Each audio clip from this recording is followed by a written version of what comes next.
Assalamualaikum warahmatullahi wabarakatuh. Langsung saja kita masuk ke video kedua dalam pertemuan ketiga kali ini. Tadi kita sudah membahas mengenai BOD atau Dewan Komisaris dan sekarang langsung masuk kepada manajemen puncak.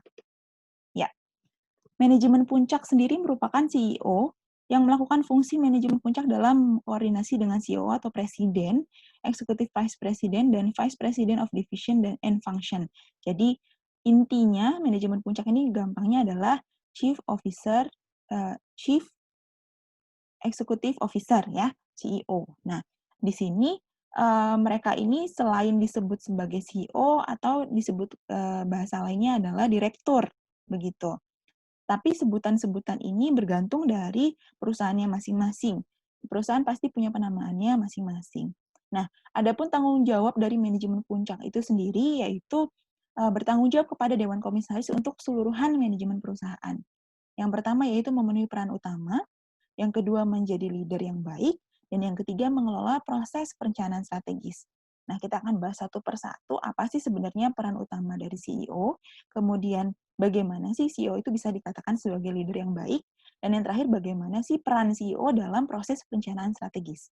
Ya, yang pertama yaitu memenuhi peran utama. Ada 10 peran manajemen puncak yang utama yang harus mereka kerjakan.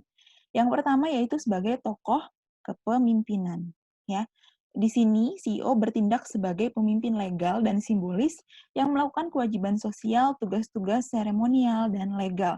Jadi semua yang berkaitan dengan kontrak, hukum, yang mengatur di dalam dan di luar antara elemen di dalam maupun perusahaan dengan luar perusahaan, eksternal gitu ya, pihak lain itu legalnya diatur atau dipimpin oleh seorang CEO gitu.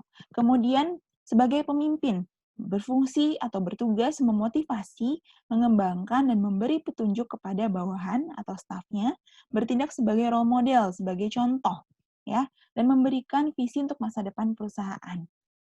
Jadi, seorang pemimpin itu harus bisa membawa semua bagian di dalam perusahaan itu supaya termotivasi dan mau membawa perusahaan ini ke arah yang lebih sukses. Kemudian sebagai penghubung, memelihara networking dan sumber informasi yang berkaitan dengan orang-orang penting dalam lingkungan kerja. Nah, ini biasanya hubungannya dengan seluruh industri atau stakeholder yang berhubungan dengan perusahaan.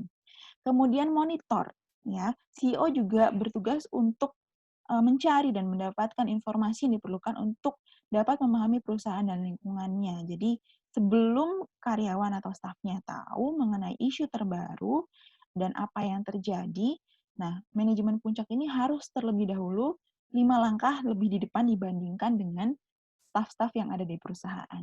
Kemudian penyebar, ini hubungannya dengan informasi dan komunikasi. Meneruskan informasi untuk tim manajemen puncak lainnya dan orang-orang penting lainnya dalam perusahaan. Karena informasi itu biasanya dari atas ke bawah. Kemudian juru bicara, meneruskan informasi kepada kelompok-kelompok utama dan orang-orang dalam lingkungan kerja. Jadi sebagai pembicara di muka umum juga. Kemudian wirausahawan, menganalisa proyek-proyek perusahaan dan lingkungan untuk melakukan perbaikan produk, proses, prosedur, dan struktur perusahaan. Kemudian penanganan gangguan, melakukan tindakan perbaikan pada saat terjadi masalah atau kritis. Misalnya ketika perusahaan mengalami penurunan pendapatan yang drastis. Nah, seorang CEO atau manajemen puncak ini harus membuat keputusan strategis supaya bisa membawa perusahaan ini lebih baik. Kemudian pengalokasi sumber daya, mengalokasikan sumber daya perusahaan dengan membuat dan atau menyetujui keputusan.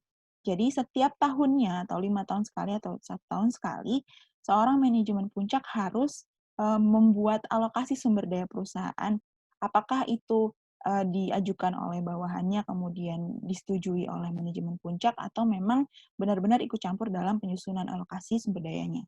Kemudian yang terakhir adalah negosiator, mewakili perusahaan dalam negosiasi perjanjian penting dengan pihak eksternal perusahaan. Ya, itu adalah 10 peran dari manajemen puncak. Kemudian lanjut adalah menjadi leader yang baik ya. Nah, pekerjaan utama CEO adalah menjadi manajer sesungguhnya, yaitu membantu karyawan memahami semua hal yang ada di dalam maupun di luar organisasi.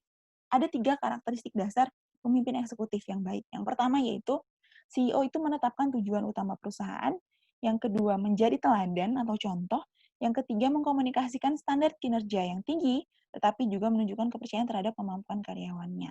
Ya, karena susahnya atau sulit yang menjadi pemimpin itu adalah kita tidak percaya kepada karyawan kita. Nah, itu juga salah.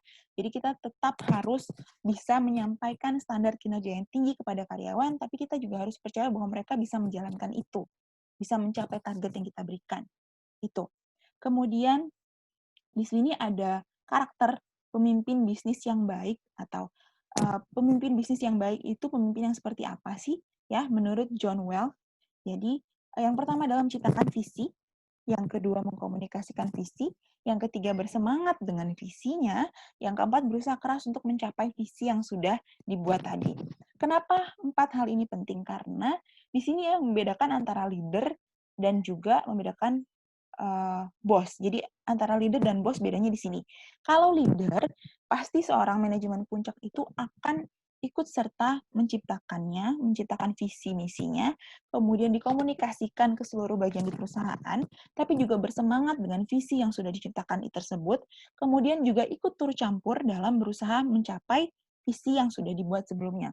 Bedanya dengan bos, dia hanya menciptakan visi, kemudian dia menyerahkan semuanya kepada bagian di bawah beliau atau bagian di bawah dari manajemen puncak untuk mengerjakannya secara sendiri. Jadi dia tidak ikut campur lagi dan tidak semangat dalam menjalankan apa yang sudah dibuat dalam visi dan misi. Jadi diserahkan begitu saja kepada bawahannya, gitu ya. Itu adalah yang membedakan antara leader yang baik dan leader yang buruk atau istilahnya sekarang leader dan bos. Bos itu berarti orang yang bossy, ya, gitu.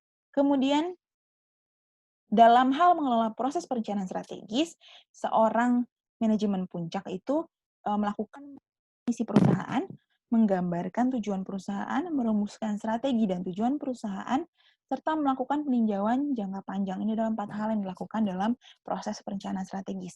Nah, ini ada kaitannya dengan formulasi strategi. Ini 4 tahapan ini adalah tahapan yang ada dalam formulasi strategi yang akan kita bahas pada pertemuan-pertemuan berikutnya. Nah, manajemen puncak di sini fungsinya adalah 4 ini. Dari mulai menetapkan misi, menggambarkan tujuan, merumuskan strategi, sampai melakukan peninjauan. Ya. Nah, biasanya manajemen puncak itu dibantu oleh 3 kelompok kunci. Yang pertama itu staf perencanaan strategis atau staf ahli. Ini biasanya langsung berada di bawahnya manajemen puncak. Kemudian manajer strategic business unit, ini biasanya manajer cabangnya. Dan yang terakhir adalah manajer departemen fungsional atau manajer dari divisi-divisi yang ada dalam perusahaan. Misalnya manajer keuangan, manajer operasional, dan lain sebagainya. Itu. Oke, nah karakteristik tugas-tugas dari manajemen puncak ada 2. Biasanya tugasnya tidak terus-menerus, jadi bersifat krusial atau spontan. Sering sekali kita sebagai seorang leader di dalam suatu perusahaan itu harus siap membuat atau mengambil keputusan dalam keadaan mendadak ya, dalam keadaan krusial.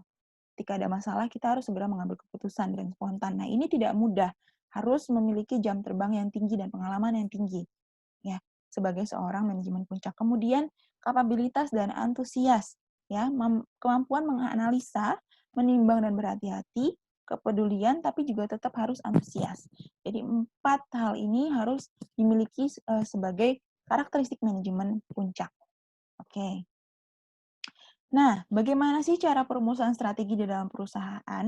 Kalau tadi manajemen puncak punya peranan penting dalam perumusan strategi. Nah, gimana cara merumuskannya? Di sini ada 3 cara. Yang pertama cara wirausaha. Jadi, ketika manajemen puncak berpikir sebagai seorang entrepreneur atau wirausaha, beliau akan fokus pada kesempatan. Kesempatan itu tidak datang 2 kali. Kemudian masalah itu menjadi nomor 2. Yang penting kita hadapin dulu. Kemudian ketiga, strategi berdasarkan visi pendiri. Kita lihat lagi visi awal perusahaan ini apa sih sebenarnya, baru kita buat strateginya. Jangan sampai strateginya ini tidak ada hubungannya dengan visi.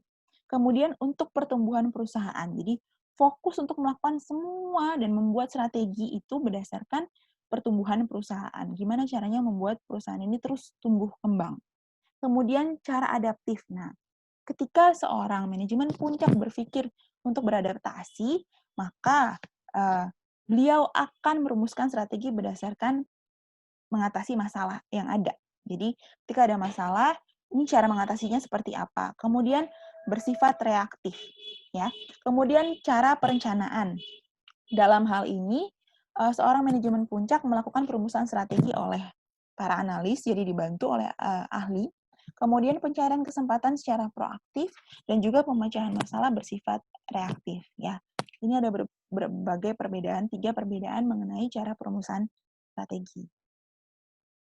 Oke, efektivitas manajemen bergantung dari penggabungan 3 keahlian.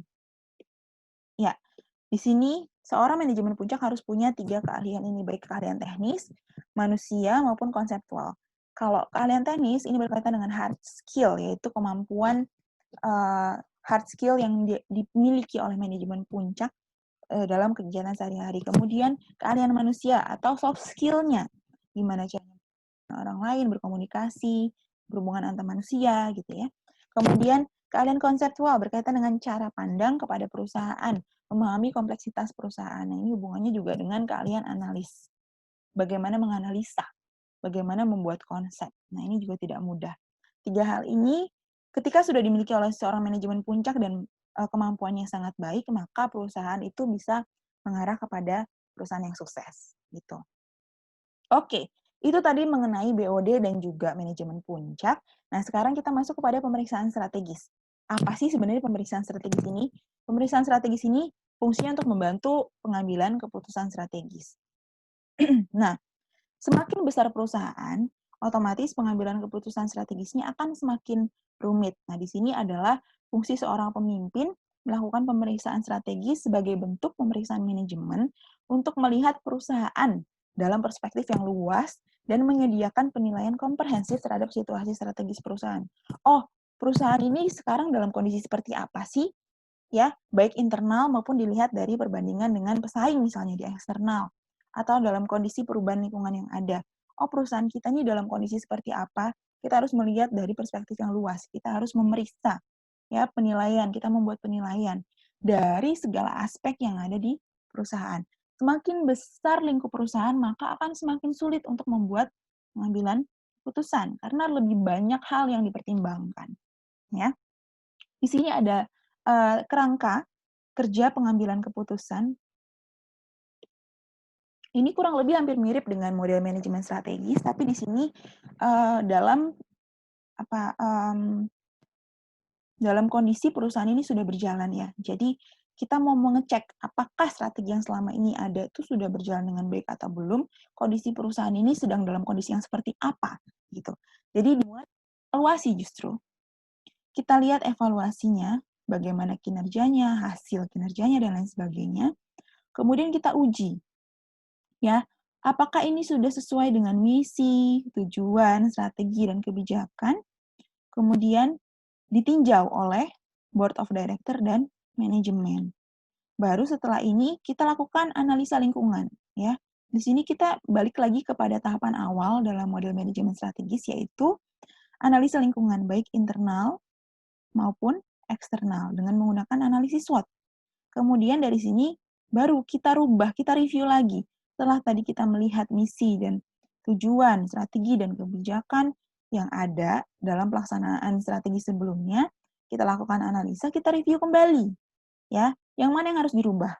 Kemudian kita evaluasi, menghasilkan dan mengevaluasi, kemudian kita menyeleksi dan merekomendasikan semua misi, objektif, strategi, dan kebijakan yang sudah kita tinjau tadi.